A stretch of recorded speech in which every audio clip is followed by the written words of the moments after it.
My life? Okay. Let me make sure I have a chat up. Okay, great. So this is an interesting full circle moment for me, to be honest, because when I first started my very first business, Phoenix Health Coaching, this is back in 2017, um, my main mode of marketing was live streaming every week on specifically on Facebook because that was back when Facebook Live was a big thing. Um, And I did that for 3 to 6 months, and it's interesting because I didn't really get a lot of traction. There's a lot of reasons for that, to be honest, because my messaging and positioning was garbage with that business, which is kind of why I've pivoted to where I am now. But I'm doing an experiment. I'm wanting to do more video in general, because for one, I teach it, and I have my YouTube channel, and I have kind of let it lapse and neglected it for a little over a year now. And it's rough, especially when you teach content. You teach about how to be consistent with content, and then you yourself are not. I've been in a huge point of transition the last 9 months, I would say, probably close to it. After I went through an accelerator program in Kansas City, shout out to the Porterhouse Casey. Um, but it was time for me to come back and start a real practice of being present and showing up in the ways that I know that I can. So I'm also going to start again uh, being regular, like scripted videos on YouTube as well. And then I've been emailing my list regularly. That was the first thing that I started doing. So I'm going to release that to them as well. But I have seen in the last, I would say, since October, November, of how having really powerful binge-worthy content is just such an instrumental part of sales. And it's not just this nurture content, right? But it's uh, having some sort of resource or template or workshop or just having something that's not exactly physical but a like representation of who you are, how you operate, your values, your purpose, and your teaching style, your voice. um, Voice is so important with this, right? Because my very favorite author of all time, and has not changed since I was a teenager, which I don't know what that says about me as a person. But it's Kurt Vonnegut, and a reason why Kurt Vonnegut is my favorite author of all time is because you could tear off the covers of his books, and you could still like read the book and know exactly who wrote it because that's how distinctive his voice is. So even though there's other sci-fi authors, there's other authors that do time travel, there's other authors who comment on like have social commentary, none of them approach it in the same way that he did. And part of that is his own experiences, right? Because he was a World War II, soldier during the firebombing of Dresden, Germany, which was a civilian town, and he was a POW there. Um, and saw really just horrible, awful things. So that has colored his perspective. And I know I'm talking about content, but I'll never fully get away from voice and messaging because that should always inform our content. And that's what's going to make, there's lots of other people who teach about content strategy, who will teach about messaging, who will teach about branding, about copywriting. And they're going to do a great job. They're going to come at it from their own way. You can, watch multiple YouTube channels, read multiple LinkedIn or email newsletters from people doing similar things. But for me, the goal should always be I want to hear from Max or I want to hear from such and such because I like the perspective that they bring to it. So that's kind of the first piece, I think, of having that binge-worthy content. one thing that I noticed, I haven't been doing as much on YouTube, but I did do two different, they weren't really webinars. There was like a challenge, and then there was a like content planning workshop that I did over Zoom. And in both of those, I introduced my marketing accountability community, the Story Alchemy Strategy Lab. It was still in beta, you know, and it's going to be my first live round is coming up soon. Um, but I have always been really weird about selling. I think it's because there's so many people who do it the wrong way, and we'll talk a little bit about some of that later. But it's the fear of rejection, right? I think we all have some of that. We don't want to bother people. You know, where again, there's a lot of mindset-y, like imposter syndrome, you know, internal stuff that's going on that makes selling so much harder. But one thing I noticed for myself when I did those workshops and I delivered all of that value, I basically, for that live challenge, that's going to be a paid mini course. So, like, it was 3 workshops for about an hour. So it was a lot of really great content. We talked through other, you know, and gave feedback in the moment. It was a lot of really great stuff going on. You can still access that. I have it on my Teachable account. But that propelled me. Like, it was just like this seamless little switch. I don't even think anybody would have noticed. I noticed because I, you know, have some of those feelings coming up, but it just felt so natural to go from like, hey, here are the things that I think are important about this topic, about this subject. Let me give you feedback. Let me show you what it's like to work together.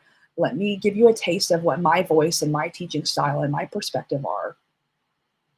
And here's the natural next step to work together. And I had never been more confident in what I had to offer. And it was because of the content that I was creating around those topics. So to me, it's not even about the content itself sometimes. I mean, yes, it is, and we'll talk, you know, more about that as well. But it's also just about owning that expertise.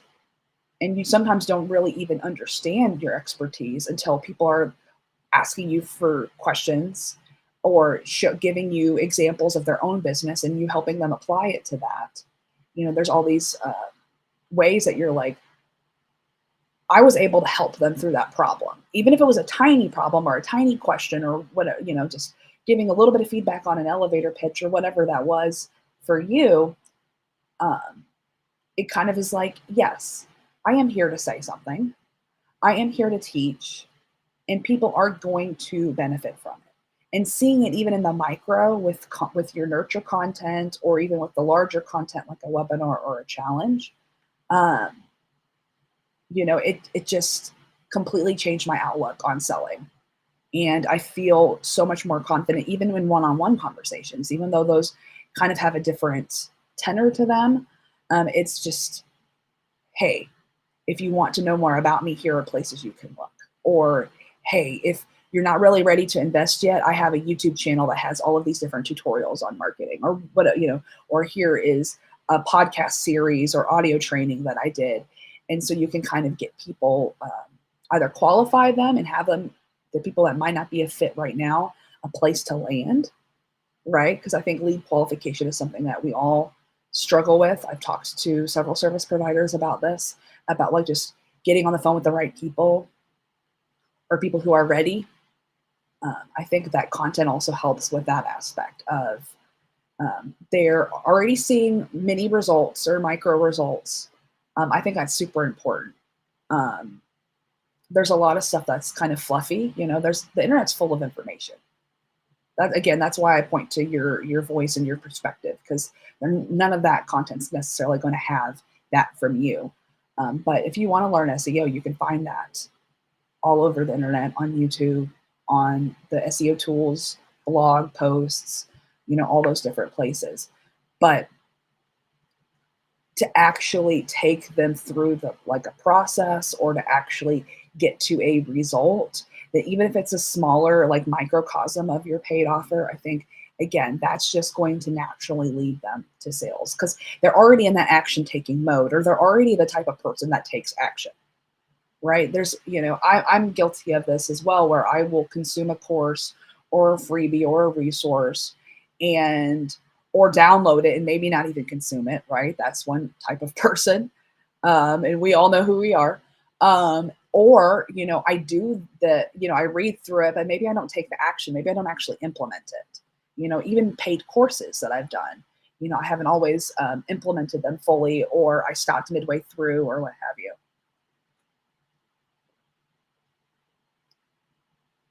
So I think that's also a just content is another way to filter people through, because then okay, they're already getting small results, and even them, they're like feeling super like empowered. Again, they're in action, they're not in shame.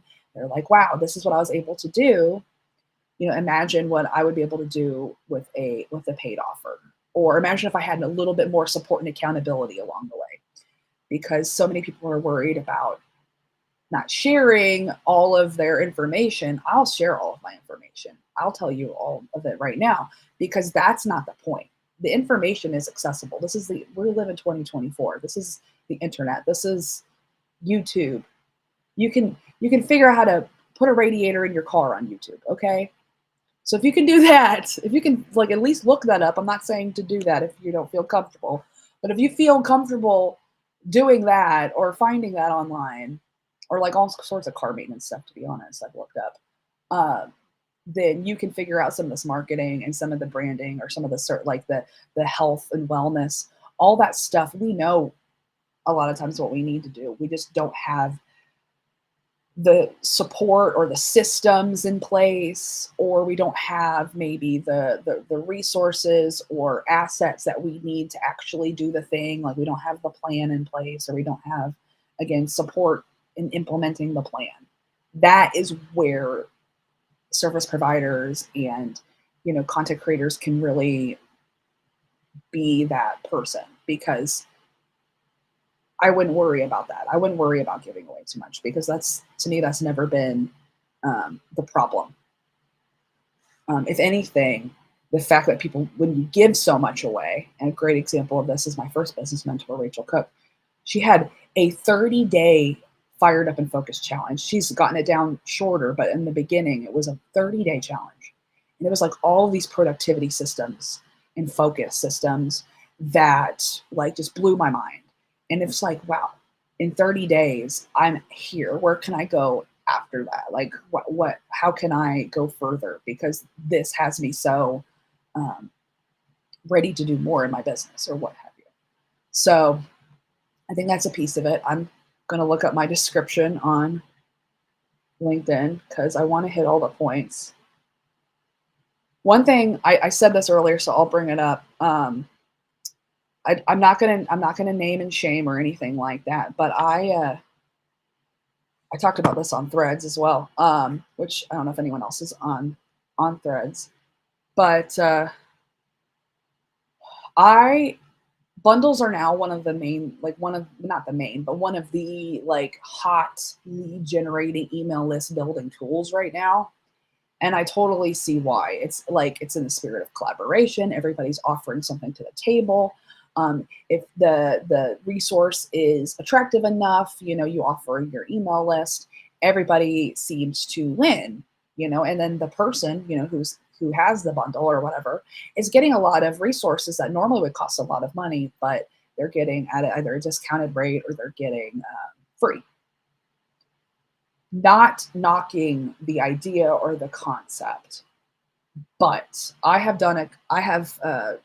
been a downloader of bundles, and one thing that put me off this last week, there was one that I started to download the resources in it. Not even like it's not like the ink wasn't even dry, proverbially, and I'm already getting, and I understand upsells. I'm not talking about the upsells, but immediately like getting sales emails, like buy my signature course, buy my this, buy my that, buy my that. I'm like, I haven't even logged in to Thrive Card or whatever your processor or whatever is. I haven't even like finished downloading the other resource. Like, you need to hold the hell on. Like, it was very off-putting. And there wasn't everybody in the bundle, but there was more than one. So that like really just like I said, was very off-putting. And again, these are valuable resources. I'm not saying that they're not offering value in exchange, but you haven't yet earned the right to sell to me. It's like reminds me of the Bobby Hill, King of the Hill meme. Let go of my purse. I don't know you. I don't know you yet. I don't. I don't know who you are. I don't know what you stand for. I don't know what makes you different from other people. I don't know any of that. And you're already trying to get money from me. Like, no, thanks. You know, I know we all have to make a living, but it's, you know, it's just gross. And I know that there's a lot of people who go so far the other way where they never want to ask for the sale because of people like that. And it's like, you are making it harder for everybody when you do shit like that. Like, stop. Oh, so yeah, I got some gears to grind. In fact, that put me off so much. I'm never going to download a bundle again. So it's like you put so much time and energy into creating the landing page for the bundle, into creating that resource, to creating that email sequence. Well, there's so many, like, to promoting the bundle, to working with the collaborators, all those different pieces of that strategy, and you flushed it down a toilet. Like, don't do that. Don't blow it at the finish line. That just seems ridiculous and pointless to me. And all they really would have had to do is had a nurture sequence that was like 3 to 5 emails long.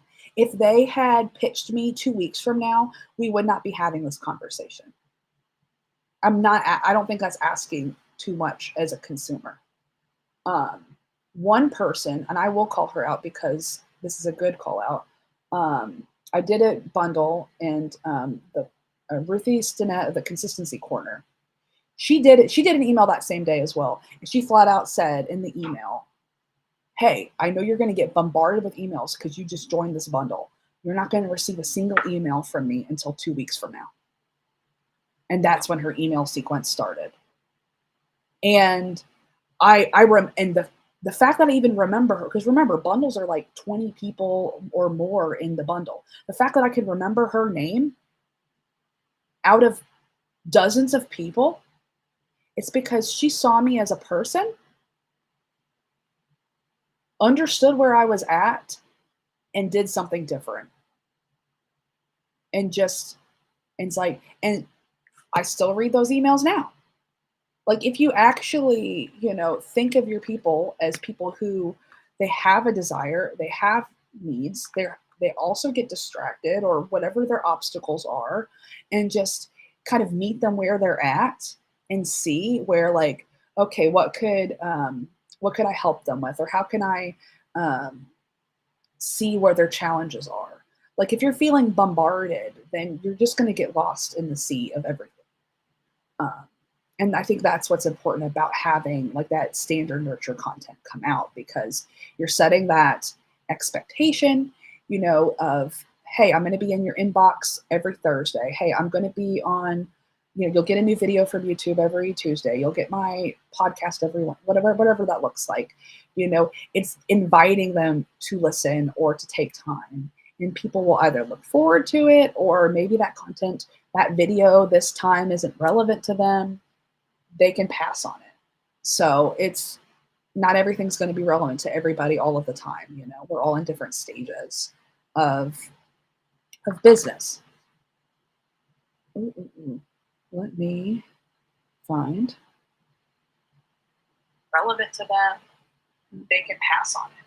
So it's, there we go. I'm just seeing if we got a chat. I did this very last minute. I'm not expecting anybody to join. So the last thing I wanted to talk about I just wanted to make sure, like I said, if I promise something in my description, I'm going to live up to it. The things people want to hear from you.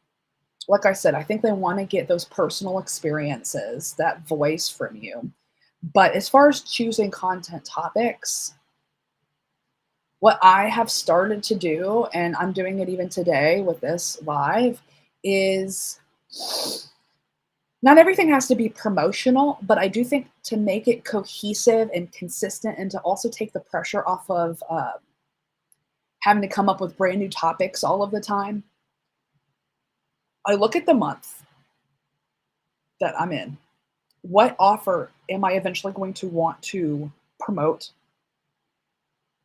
Either in my emails or a new lead magnet or a new workshop, whatever that looks like. Right now, like I said, I'm going to hopefully start to promote my Story Alchemy Strategy Lab community. But like, what content can I theme around that offer? And that one's a little bit hard because it has multiple aspects to it. So that's why I struggled, and that's why there wasn't a live stream on last Friday. But like, for example, my Polish Your Pitch mini course. What can I talk about with elevator pitches? Or if you have even a one-on-one service, if you are a brand designer, how can I talk about all of the brand identity things that go beyond logos, for example? Or if you're doing a new workshop on like pivoting your business or pivoting your career, like what content naturally like leads from that? What are aspects of that paid offer you can kind of like that stand alone that you can kind of bring forward and repurpose? Like, again, using your paid stuff as part of your content save you time. Again, it's all consistent. It's all going to lead back to that seamless sales process. Um, but I feel like just thinking through, like, what are the aspects to here? A lot of people will tell you pre-launch content should be like the mistakes people make and the like why this is important. This is kind of the why this is an important aspect of my content. Just so you know, this is a little bit meta right now, but you can do it that way. I think that there's nothing wrong to be like, these are the myths and misconceptions about this subject. Here are the challenges and obstacles. Here are some case studies. Here is like like I said, why this matters or what can it do or what are the outcomes as a result of it. You can do that. I feel like that can start to feel a little overly promotional. So for me, it's just like, here's a content theme, mind map it, and is it chronological? Is there something chronological there? Like if I wanted to do a content theme on the value proposition, what are things you need to do for for a value proposition? Well, you need to do customer research before you get there. You need to do some messaging exercises before you get there. You need to do, all these different aspects of it. So sometimes it's kind of chronological to get to that content theme. Sometimes it's not as much. Like, for example, one of the things I want to talk about at some point is content burnout, but let's talk about like getting to the point where you're being consistent before we talk about burnout. Like that's just not logical to start there. So that's just an example of another topic I'm going to cover at some point. But that's how I do it to start with. But the how people want to hear from you is just more of like I said, infusing your own expertise, infusing examples, infusing stories. It's not just enough to ask Chat GPT, or like Google Gemini to spit out an outline. It's I think that in every content that you do, you need to like establish either what's at stake for folks, like reach them from an emotional level, like what emotions are people feeling around this topic, what are they telling themselves about this topic, like what beliefs are they having around it, what behaviors. Uh, I have a whole aspect, and maybe I'll talk about this at another uh,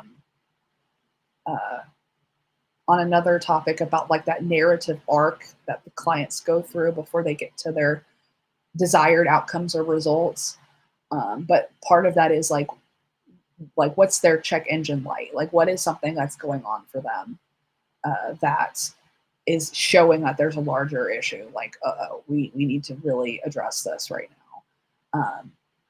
That's content that people, maybe either need to hear, want to hear. Like, what are they Googling? What's frustrating them about this? Um, what are other people in the industry saying about this topic? Like, what are the conversations going on? I'm not a big trend hopper. Like, get on this trending sound, get on, do the pointing, whatever that is. I'm not big about that, but I will say it's important to know what's going on in that industry, because sometimes people are, again, not just listening to you, they're listening to others. So if everybody around them in this topic is being like, do this or use this, or like, this is the thing that we're doing now. Like, for I'm not a big book talk person, but I know that everyone and their mom was talking about this book, Fourth Wing, which I have not read, so I'm not sure if I will. So I don't worry about spoilers with that. But everybody was talking about it, and everybody was like hyping it up. But like, if you have a perspective about in that industry, like if you are an author, or if you are a book talker, or whatever, what have you, booktube, author tube, or whatever. I'm sorry, there's too many words for that. But if you have a different perspective, again, that relates, again, that's in that, like, that space that you're already in, that different perspective is, people are looking for that, or that will stick out to people. Um, and that is another thing that people will want to hear is, it's not that you're all important, but sometimes, we want to hear different perspectives. Like, again, I'm undecided on whether I'm going to read that book, Fourth Wing. I've heard mixed things at this point now. I've heard good and I've heard bad, or I've heard it was overrated, or whatever you have you. But if you come in with another perspective, it's going to help people make a more nuanced decision about where to go forward, and kind of give them permission to make their own decision about it, and to go forward with that. So I think that the next topic I probably am going to talk about is about how this relates potentially to the customer journey, because I know I was kind of really big, and I'm trying to go really macro and then go really micro. So go from here to like, to the more strategic, and like, again, thinking through about how this is going to lead to the sales, because I would like to start at the end and work my way backwards whenever I'm doing any planning with my marketing. So start there, and then go into, the more customer journey aspect of it, and the topics. And like I said, that client narrative arc even might come forward in that. And then also, like, get into the nitty gritty of, like, here, I know you have probably dealt with a blank page before. Let's move beyond that. Let me give you some like templates or easy ways to just get started. Just creating like those scripts or those blogs or whatever those are. I use the same template for literally everything. I use the same template for my social media captions, for my emails, for my YouTube, for all of that. So I actually am really excited about that one. I wasn't sure if I was going to talk about that, but I think that will be good. I don't know if some of those things are probably going to either be YouTube videos, or they'll be live streams. I don't know. I have 8 ideas for things. Some of them are on the video list, and some of them are on the live stream list. So feel free to let me know in these comments. Like I said, I just expect people to hopefully check the replay. I'm not expecting people to watch it right now, but if you have in this lane, if you have ideas of things you want me to talk about, I already had somebody ask me something last night, so I put that on the list. Feel free to let me know in those comments. So, but anyway, thank you all for this first live stream. I consider it a success. No computer crashing or Facebook, going down or what have you, any of those crazy blunders. So look forward to hearing from y'all and talking to y'all in the comments.